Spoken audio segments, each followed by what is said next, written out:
There's nothing. 2004 Honda CRV has been parked all winter, and I went to start it. It started great. And then I got the brake light. Let's see if it's still there. Starts wonderfully, and there's a brake light, stays on. I added some fluid, but look at the pedal. There's nothing. The connecting rod to the cylinder broke or something. There's nothing. So let's go look at the fluid and add some more. It's got to be leaking somewhere, but I don't see any leaks underneath. All right, so let's add some fluid. That's where it's at. I can see it there. All right, gonna add some fluid, a little bit more. Look, I don't see anything underneath. Looks like I gotta add some more. All right, okay, now that the fluid is full, I'm gonna start the engine and pump the brakes with the engine on, and you keep an eye on this and see what happens.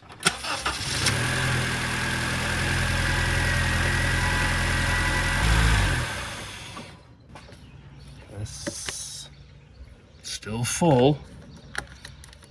Huh. So we're inside.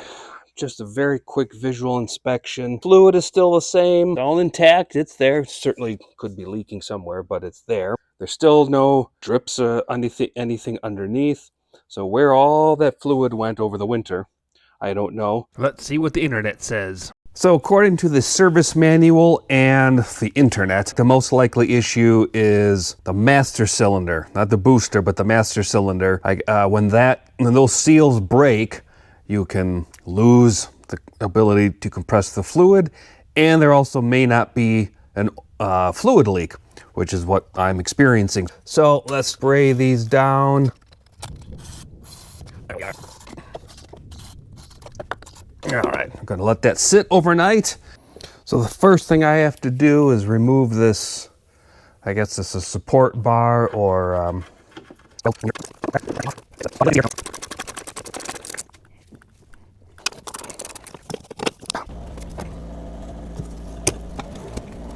something holding it on. Oh, there's one more. Okay, I think that's the last one. Power booster hose, there we go. This baby's off. Hot diggity. Woo!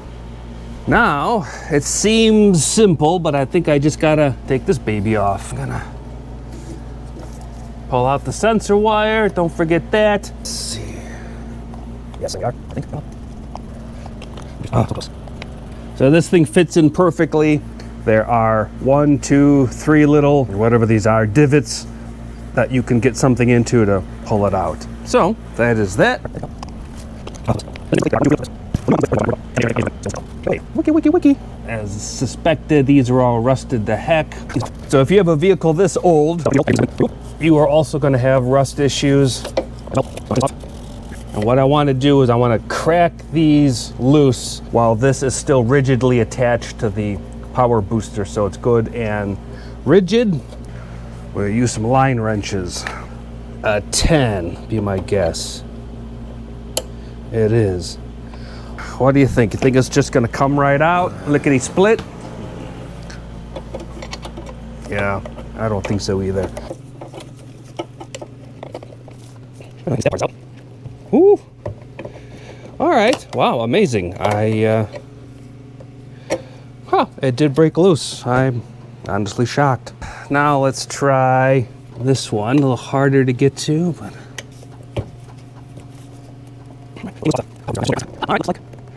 All right. 12. This also is a 12. Let's. A little more of an extension, no problem. Okay. All right, now I'm gonna finish the job of these. So I didn't do anything special to break this loose. I did spray penetrating oil on this last night. Cracked the fastener loose from the cylinder. I just, in very short spurts, rotated it up and down, back and forth, and then the nut separated from the line, and that's all it takes. I'm shocked.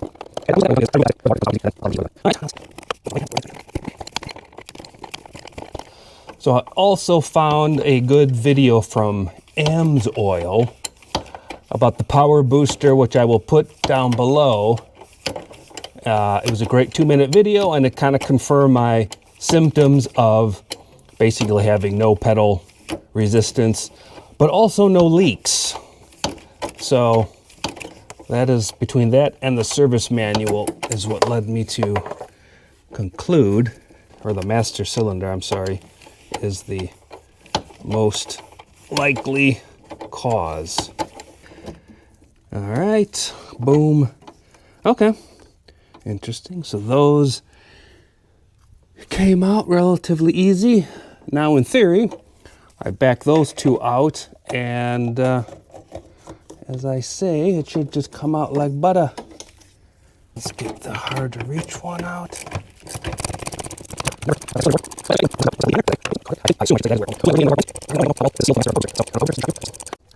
Almost there. It's just inside. There we are. Boom. There we are.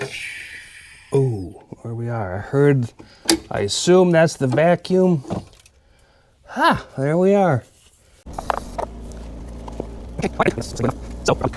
So here it is. Interesting. So I went to O'Reilly's. Here's the replacement. Make sure it's the same. Oh, it's got the sensor. Bada bada bing, I assume. Oh, look at that. All right, there's another O-ring. Say it looks the same, so guess I'm calling this good. You know, the picture on the website, here's the picture on the website. Doesn't that imply it came with bleeding hoses?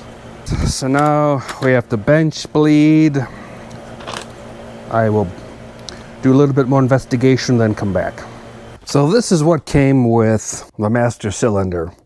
So this does give instructions for bleeding the cylinder on a bench without using those tubes. We basically just plug it with the included plugs, pump it, and I guess when the air is done bubbling and you can't push anymore, it's been bled.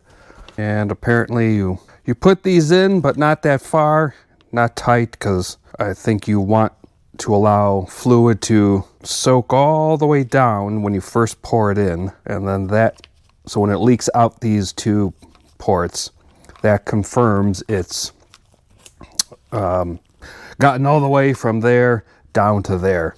So, idiot. Okay, so if I read this right, just fill it up. Order up. Oh, even comes with a new filter, so you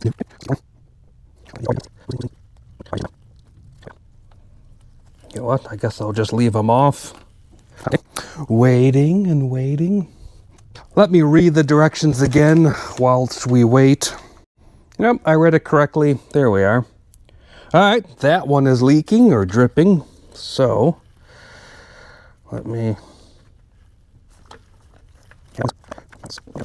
let's wait for it to drip out of that one. All right, there we are. It started leaking. I did add a little bit more fluid. Just for your edification, that was probably another 3 minutes since the front one started leaking. Now, according to the directions, using a bleeding tool or suitable blunt stroke tool, begin slowly depressing the master cylinder piston using 3/4 to 1 inch strokes. Continue the procedure until the piston cannot be depressed more than 1/8 of an inch and no air bubbles are visible from the reservoir. So I don't have an official tool, but this 3/8 ratchet extension seems to fit perfectly. So, all right.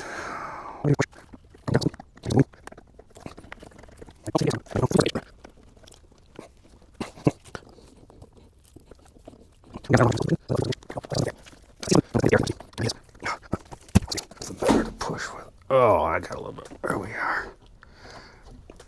So I see, I guess they're bubbles. It's hard to tell if they're bubbles or just fluid spraying.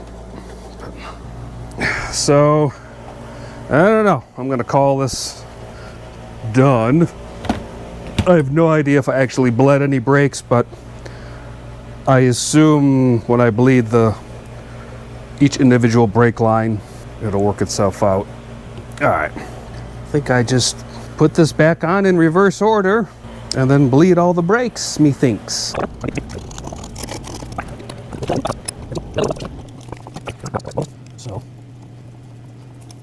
So the Chilton's guide says 15 Newton meters.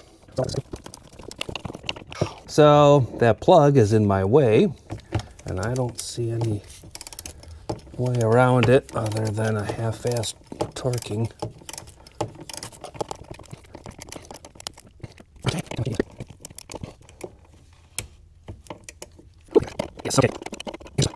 Note, when I was tightening that one, I was going so far in and it kind of got loose in the sense of there just wasn't as much like resistance to turning it. I thought I cross-threaded or broke something or stripped it, but nope, I just had to go all the way in.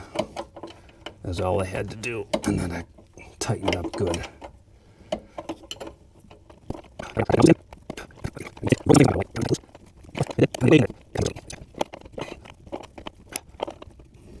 There we are. Okay. I don't know what the torque is. I just really went just kind of hand tight. Eric the Car Guy Mega Cleaner Blast. This might be the hardest part, and that is bleeding these rusty brakes. So the plan is I'm going to go around, soak each of these, then I'm going to crack them loose, and then have it bleed into a bottle. Ooh. Okay. I stand corrected. Get on there. What? And then I'll start pumping on the brakes. Okay, I am just pressing. There we go. Oh, I see that all coming out good.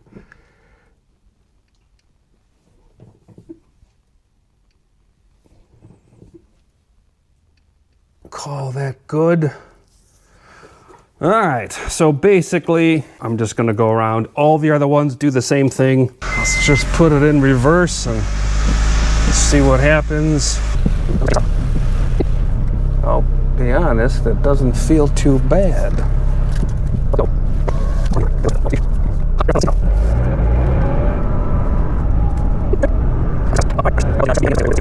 Let's see what happens when I come up to a stop sign. Either I'm gonna go through it and into the house at the other side of the road, or I'm gonna stop very nice. I am stopped, foot on the brake, it's not going spongy.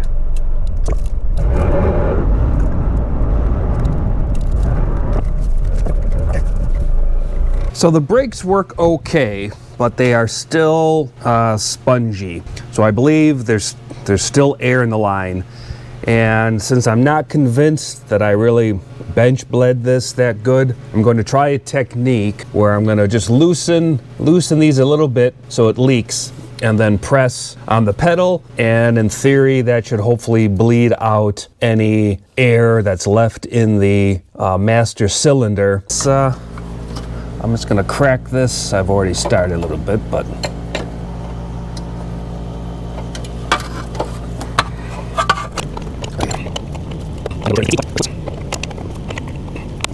so I'm going to go press on the brakes. You keep an eye, tell me what happens.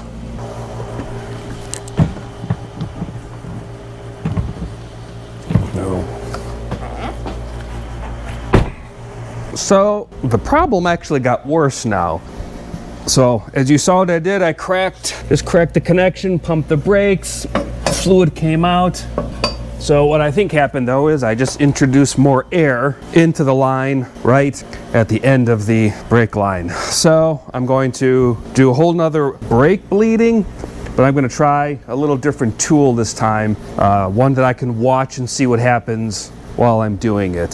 So stand by for that. I'm gonna try this out. Got it at Harbor Freight's, 99 bucks. I won't bore you with how this works. There's a cool video I found online thanks to this guy. I'll link it. Check it out how this works. Vacuum.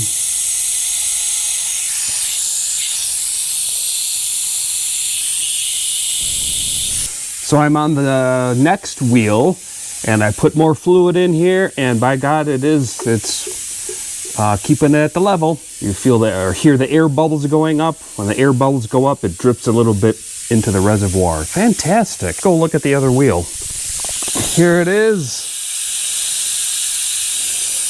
Again, I don't know exactly how much I need to do, and I believe all that air you're seeing in there is just being sucked in from little cracks and crevices. So I just started it in place and tried it, and it does seem a little bit better, but it does still feel too spongy from a brand new total bleeding. However, I just read in the owner's manual, and I don't get it, but it says you start, basically reverse order that I was taught. Start with the front left, then go with the front right, and then the back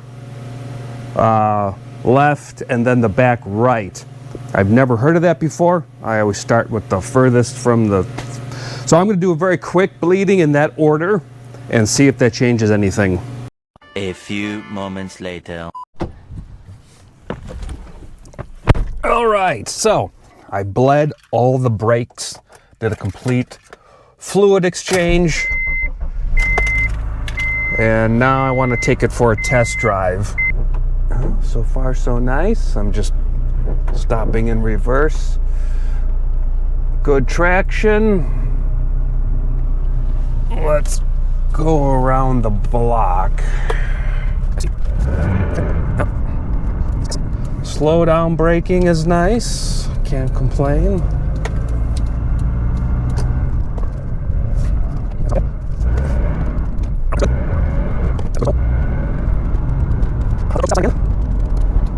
Make a quick stop. Yep, not too bad. Come on.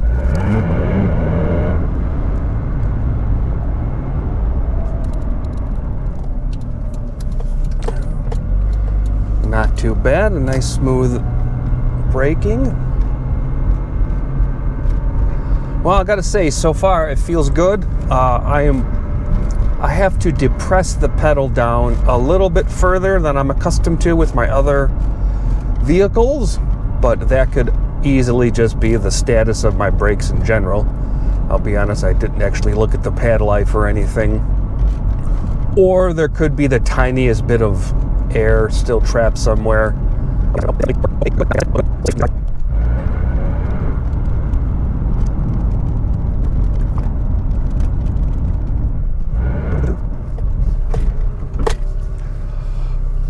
Okay, this was successful, and I'm gonna park this. So I'm giving this a thumbs up. I think this is 98% solution. That is it. All right, this is success. Goodbye.